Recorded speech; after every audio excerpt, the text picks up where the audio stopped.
Assalamualaikum warahmatullahi wabarakatuh. Berjumpa kembali dengan saya Edi Iswadi, CGP Angkatan 8 dari Kabupaten Kuningan, Jawa Barat. Terima kasih Bapak Denden Nurjaman, fasilitator saya, dan terima kasih Ibu Tati Rahmawati, pengajar praktik di kelas saya yang selalu membimbing saya dalam kegiatan PGP ini.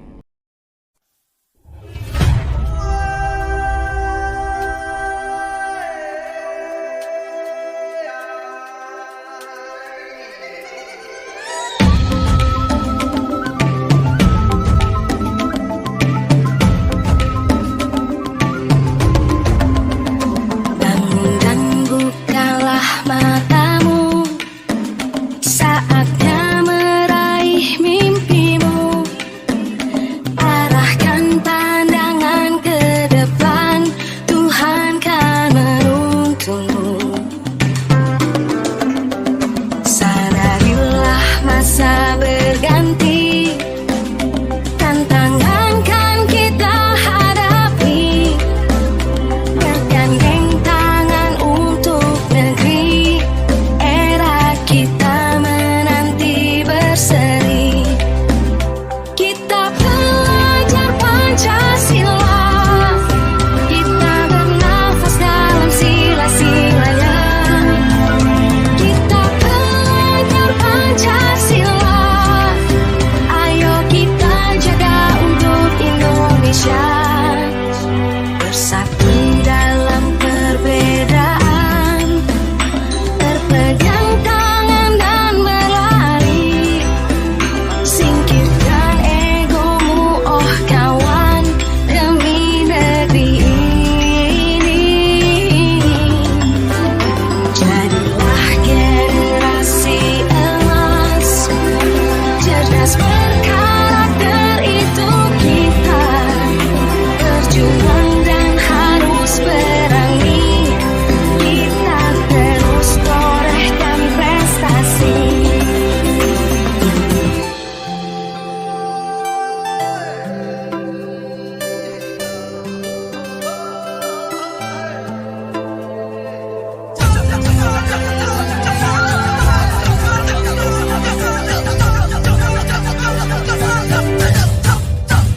Kita belajar Pancasila, kita bernafas dalam sila-silanya.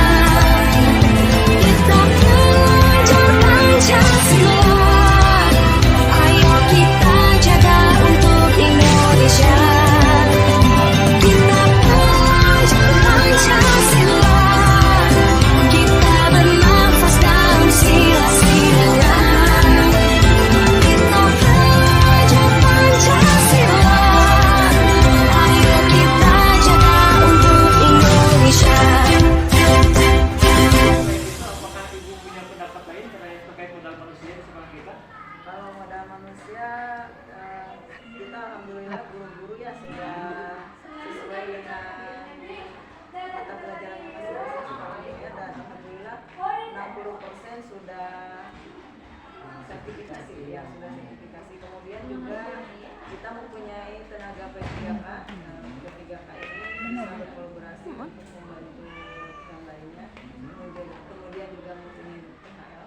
Kemudian juga kita mempunyai tenaga TU yang bisa membantu tentang administrasi. Kemudian anak-anaknya juga ya alhamdulillah masih bisa diarahkan, masih bisa dibimbing. Oke, berarti di sini udah memiliki guru-guru yang berkompeten ya Bu ya di bidangnya, karena beberapa sudah bersertifikasi ya Bu ya. Oke, terkait hubungan sosial itu nih atau modal sosial, alhamdulillah ya di sekolah kita ini kan menurut saya sendiri ini sangat berhubungan baik sekali dengan BPD ya Bu, Badan Permusyawaratan Desa, dan Karang Taruna, karena menurut saya BPD itu kan dipimpin langsung oleh Pak Haji Eman yang merupakan guru sekolah di kita ya Bu ya, di sekolah SMPD di Luar Siberem, dan jadi hubungannya itu sangat baik sekali dengan BPD menurut saya. Nah, selain itu dengan Karang Taruna juga alhamdulillah kita mendapatkan air bersih dari pengelolaan Karang Taruna yang memang milik dari desa, tapi yang memang dialihkan untuk penggunaan di sekolah sendiri itu Bu. Itu menurut saya. Jadi menurut saya sekolah kita ini udah berhubungan baik dengan dua organisasi desa Bu, yaitu BPD dan Karang Taruna. Mungkin Ibu punya pendapat yang lain terkait hubungan sosial Bu? Ya, kalau untuk hubungan sosial, karena kita itu sekolah bergerak dalam bidang pendidikan ya, pendidikan itu membimbing siswa. Tapi namanya membimbing atau mendidik itu bukan hanya tugas sekolah juga saja ya, tapi kita juga berkolaborasi dengan orang tua, di mana orang tua itu nanti dibadahi dalam komite sekolah. Kita bekerja sama dengan komite sekolah, di mana komite sekolah itu menampung aspirasi-aspirasi guru-guru dan orang tua sehingga mendidik atau membimbing baik secara moral maupun materialnya bisa klop gitu, bisa sama. Selain itu juga untuk meningkatkan pembimbingan pembentukan perilaku yang baik, kita bekerja sama dengan kepolisian, membahas sosialisasi tentang bullying, narkoba, terus free sex dan sebagainya. Itu kita mengundang kepolisian. Atau mungkin kita juga bisa mengundang, memanfaatkan MGBK yang usaha orang bimbing konseling, di mana MGBK juga membahas tentang seperti itu bullying dan sebagainya, karena memang sudah tugas atau sudah nafasnya di situ guru BK itu mengenai hal seperti itu. Kemudian juga selain kepolisian, ya kita bekerja sama dengan kesehatan yang puskesmas di sini yang bukan, di mana dengan puskesmas tersebut kita membimbing siswa untuk mengembangkan kesehatan fisik dan mentalnya gitu. Memang Bu, zaman sekarang ini sudah tren sekali ya Bu ya, terkait bullying ya. Memang itu sesuatu yang harus kita sikapi dengan dengan teliti, karena memang anak-anak zaman sekarang itu mungkin terbawa media juga ya Bu ya. Ya mudah-mudahan, karena di sini juga Ibu basicnya BK Bu, mungkin nanti kalau ada permasalahan di siswa Ibu bisa memberikan motivasi, dan kita juga modal sosial di sini juga ada guru BK Bu, alhamdulillah. Ya itu mungkin bisa Ibu pergunakan atau manfaatkan, atau memang digali potensinya untuk mengembangkan karakter dari anak sendiri ya Bu. Ya betul, kita punya guru BK. Iya. Terkait modal fisik juga pun nih, terkait sarana prasarana, menurut saya sendiri kelas di sekolah kita itu sudah sangat mumpuni, sudah sangat baik sekali untuk belajar dan nyaman sekali untuk belajar Bu. Lalu kita juga punya lab komputer di atas ini ya. Lalu kita juga punya lab IPA dan peralatan IPA. Lalu adanya juga musola untuk kegiatan keagamaan, adanya perpustakaan di sebelah timur ya Bu, dan kantin sekolah, serta lapangan olahraga yang cukup luas Bu untuk kegiatan olahraga dan upacara.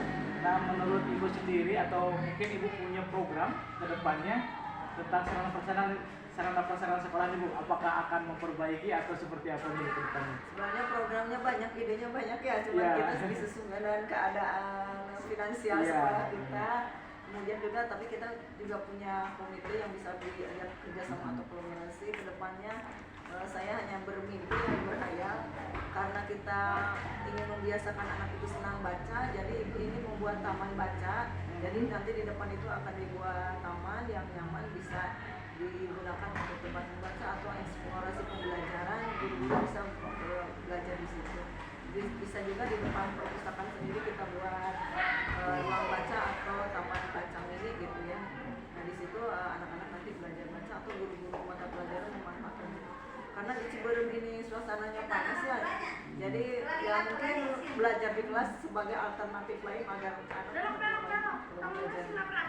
Sekali itu programnya, mudah-mudahan segera terwujud ya Bu, karena memang di sini modal lingkungan juga Bu sangat mendukung dalam proses pembelajaran Bu. Artinya lingkungan yang mendukung untuk anak belajar itu tidak hanya di dalam kelas ya Bu ya.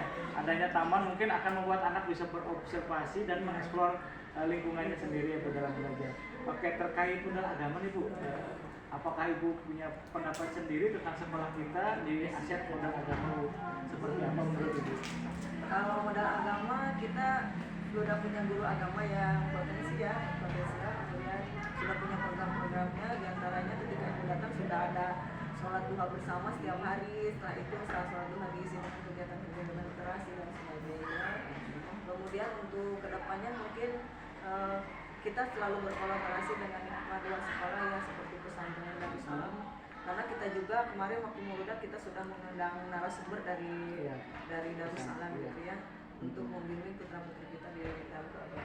Selain itu mungkin karena di Ciberem ini masyarakatnya juga agamis ya. Iya. Nah itu di situ itu ingin meningkatkan anak tentang baca Qurannya gitu ya. Jangan sampai ketika SD mah rajin belajar baca ngaji gitu ya. Nah setelah SMP kadang-kadang anak malu untuk belajar ngaji. Nah, Iya. nanti kita titipkan di tajuk-tajuk yang ada di Ciberem supaya mereka tetap belajar ngaji. Oke, terima kasih kali Bu.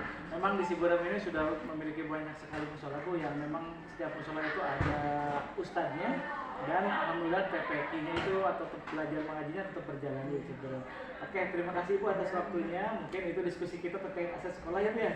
Oke, sekian diskusi saya dengan kepala sekolah, ibu kepala sekolah terkait aset yang bisa digunakan untuk pembelajaran yang berpihak pada murid. Kurang lebihnya saya mohon maaf. Billahi taufiq wal hidayah. Wassalamualaikum warahmatullahi wabarakatuh.